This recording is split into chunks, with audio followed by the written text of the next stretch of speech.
ಈ ಸಿನಿಮಾಗೆ ಗ್ರಾಮಾಯಣ ಅಂತ ಯಾಕೆ ಹೆಸರಿಟ್ಟಿದ್ದಾರೆ ಗೊತ್ತಾ? ಅಂದ್ರೆ ಈ ಗ್ರಾಮದಲ್ಲಿ ನಡೆಯುವಂತಹ ಒಂದಿಷ್ಟು ಸನ್ನಿವೇಶಗಳು, ಅಲ್ಲಿ ನಡೆಯುವಂತಹ ಒಂದು ಕಥೆಗಳ ಆಧಾರದ ಮೇಲೆ ಈ ಸಿನಿಮಾನ ತೆಗೆದಿದ್ದಾರೆ. ಹಾಗಾಗಿ ಈ ಸಿನಿಮಾನ ಗ್ರಾಮಾಯಣ ಅಂತ ಹೆಸರಿಟ್ಟಿದ್ದಾರೆ. ಹಾಗಾದ್ರೆ ಈ ಸಿನಿಮಾದ ಒನ್ಲೈನ್ ಸ್ಟೋರಿ ಏನಪ್ಪಾ ಅಂತ ಹೇಳ್ಬಿಟ್ಟು ಈ ಸಿನಿಮಾದ ಒಂದು ನಿರ್ದೇಶಕರಾದಂತಹ ದೇವನೂರು ಚಂದ್ರ ಹತ್ರ ನೀವು ಕೇಳಿದ್ರೆ ಅವ್ರು ನಿಮಗೆ ಹೇಳಲ್ಲ. ಯಾಕಂದ್ರೆ ಈ ಸಿನಿಮಾದ ಒನ್ಲೈನ್ ಸ್ಟೋರಿ ಅವ್ರಿಗೆ ಗೊತ್ತಿಲ್ಲ. ಸೊ ನೆಗೆಟಿವ್ ವಿಚಾರನ ಹೇಳಕ್ಕಿಂತ ಮುಂಚೆ ಈ ಸಿನಿಮಾದ ಪಾಸಿಟಿವ್ ವಿಚಾರಗಳನ್ನ ಹೇಳ್ತೀನಿ ಕೇಳಿ. ಈ ಸಿನಿಮಾದ ಮೊದಲನೇ ಪಾಸಿಟಿವ್ ವಿಚಾರ ಏನಪ್ಪಾ ಅಂದ್ರೆ ಅದು ಮ್ಯೂಸಿಕ್. ಪೂರ್ಣಚಂದ್ರ ತೇಜಸ್ವಿ ಅವರು ಸೂಪರ್ ಆಗಿರುವಂತಹ ಒಂದು ಮ್ಯೂಸಿಕ್ ನ ಕೊಟ್ಟಿದ್ದಾರೆ. ಹಾಡುಗಳು ಕೂಡ ಅಷ್ಟೇ ಅದ್ಭುತವಾಗಿದೆ. ಪಕ್ಕ ಹಳ್ಳಿ ಫೀಲ್ ಕೊಡುವಂತಹ ಒಂದು ಬ್ಯಾಕ್ ಗ್ರೌಂಡ್ ಮ್ಯೂಸಿಕ್ ಆಗಲಿ, ಸಾಂಗ್ಗಳು ಕೂಡ ನಮಗೆ ತುಂಬಾನೇ ಇಷ್ಟ ಆಗುತ್ತೆ. ಸೊ ಮ್ಯೂಸಿಕ್ ಈ ಸಿನಿಮಾದ ಒಂದು ದೊಡ್ಡ ಸ್ಟ್ರೆಂತ್ ಅಂತಾನೆ ಹೇಳ್ತೀನಿ. ಇನ್ನು ವಿನಯ್ ರಾಜ್ಕುಮಾರ್ ಅವರು ಸೀನಾ ಅನ್ನುವಂತಹ ಕ್ಯಾರೆಕ್ಟರ್ ಆಕ್ಟ್ ಮಾಡಿದ್ದಾರೆ. ಅವರು ಬೆಂಗಳೂರಿಂದ ಹಳ್ಳಿಯಲ್ಲಿ ಬಂದು ಸೆಟ್ಲ್ ಆಗಬೇಕು, ಇಲ್ಲೇ ನಾನು ಬೆಳಿಬೇಕು ಅನ್ನುವಂತಹ ಒಂದು ಉದ್ದೇಶದಿಂದ ಹಳ್ಳಿಗೆ ಬರ್ತಾರೆ.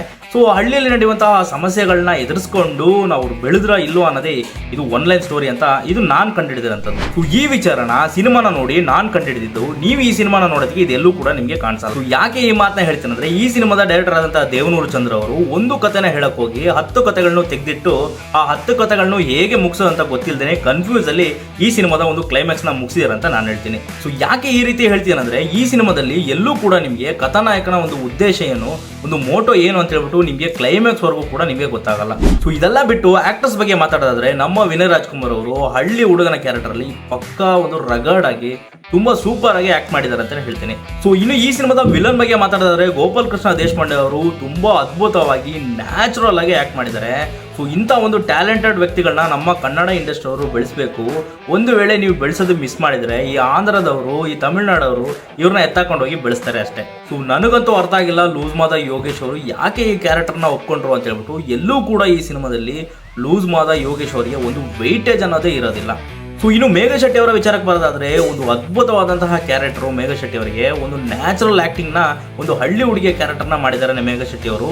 ತುಂಬಾ ಅದ್ಭುತವಾಗಿ ಆಕ್ಟ್ ಮಾಡಿದ್ದಾರೆ ಅಂತ ಹೇಳ್ತೀನಿ.